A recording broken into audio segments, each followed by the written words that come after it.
YS వివేక హత్య కేసులో ఏటుగా ఉన్న సునీల్ యాదవ్ భార్యపై ఓ అఘాంతకుడు బెదిరింపులకు పాల్పడ్డాడు. వైఎస్ జగన్ అవినాష్ రెడ్డికి వ్యతిరేకంగా మాట్లాడతావా అంటూ భార్య ధనలక్ష్మి సోదరుడు కిరణ్ యాదవ్ ను బైక్ పై వెళ్తుండగా బెదిరించాడు. దీంతో సునీల్ యాదవ్ ఫిర్యాదుతో పులివెందుల పోలీసులు కేసు నమోదు చేశారు. ఓ అపార్ట్మెంట్ లో సీసీ ఫుటేజ్ ని పరిశీలించారు. పులివెందుల డీఎస్పీ మురళీ నాయక్ జిల్లా ఎస్పీ ఆదేశాలతో దర్యాప్తు చేస్తున్నారు. తనను ఏమీ చేయలేక బెదిరింపులకు గురి చేస్తున్నారని సునీల్ యాదవ్ ఆరోపించారు.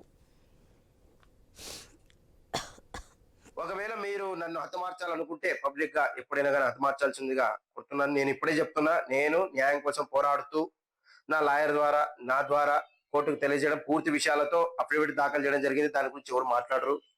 అయితే వీళ్ళకి నచ్చట్లేదేమో, నేను భయపడే ప్రసక్తే లేదు, తగ్గే ప్రసక్తే లేదు, నేను తప్పు చేయలేదని ఆ న్యాయస్థాన పరిధిలో కొట్లాడుతూనే ఉంటా. కానీ ఇలాంటి బెదిరించడం, దాడులు చేయడం ఇవన్నీ ఏమాత్రం కరెక్ట్ కాదు. గతంలో కూడా ఎస్పీ గారికి ప్రాణహాని ఉందని చెప్పి రక్షణ కల్పించవలసిందిగా కోరుతున్నాను. నా ఇల్లు పలానా నారాయణ కాలేజ్ దగ్గర అని చెప్పి నేను ఎప్పుడో చెప్పాను. ఏదైనా చేయాలనుకుంటే పబ్లిక్ వచ్చి చేయొచ్చు. ఇలాంటి ఆడోళ్ళ మీద బెదిరింపులు దిగారంటే మీ ఆడోళ్ళ రాజకీయాలు వద్దని చెప్పి చెప్తున్నాను.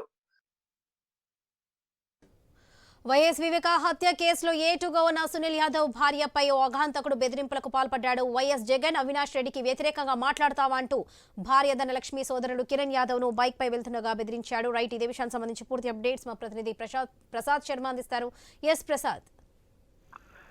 వరలక్ష్మి నిన్న సాయంత్రం పులివెందులు చోటు చేసుకునే ఘటనపై అయితే వివేకానంద రెడ్డి హత్య కేసులో ఏటుగా ఉన్నటువంటి సునీల్ యాదవ్ పులివెందుల పోలీసులకు ఫిర్యాదు చేయడం జరిగింది. దీంతో కేసు నమోదు చేసుకున్న పోలీసులు విచారణ మొదలు పెట్టారు. ఇవాళ ఉదయం ఏదైతే సునీల్ యాదవ్ ఇంటి నుంచి గంగిరెడ్డి ఆసుపత్రికి వెళ్ళేటువంటి దారిలో ఒక చోట ఒక అపార్ట్మెంట్ దగ్గర ఆపి ఒక అగంతకుడు ఎవరైతే సునీల్ యాదవ్ భార్య ధనలక్ష్మి ఉన్నారో, తర్వాత సోదరుడు కిరణ్ ఆపి మీరు వైఎస్ అవినాష్ రెడ్డికి తర్వాత మాజీ సీఎం వైఎస్ జగన్మోహన్ రెడ్డికి వ్యతిరేకంగా మాట్లాడతారా, వ్యతిరేకంగా ప్రవర్తిస్తారా అంటూ బెదిరింపులు గురి చేయడం జరిగిందని వారు ఆరోపిస్తూ ఫిర్యాదు చేశారు. ఈ ఫిర్యాదును అందుకున్నటువంటి పోలీసులు ఇవాళ ఉదయం నుంచి ప్రత్యేకంగా చర్యలు చేపట్టారు. తర్వాత ఏదైతే అపార్ట్మెంట్ దగ్గర తమను బెదిరించారని చెబుతున్నారు, అపార్ట్మెంట్ ఉన్నటువంటి సీసీ ఫుటేజ్ ను డీఎస్పీ మురళీ నాయక్ స్వయంగా పరిశీలించారు. అయితే ఈ సీసీ ఫుటేజ్ లో ఒక వ్యక్తి, ఒక అగంతకుడు ఆ బైక్ మీద అక్కడ అనుమానాస్పదంగా తిరుగుతూ కనిపించడం జరిగింది. అతని మీద అనుమానాలు వ్యక్తం చేస్తున్నారు. అయితే ఈ అనుమానాల నేపథ్యంలో ఈ సాయంత్రం లోపల ఆ వ్యక్తి ఎవరు, ఎక్కడి నుంచి వచ్చాడు అనే విషయాలు కూడా వెల్లడించే అవకాశం ఉంది.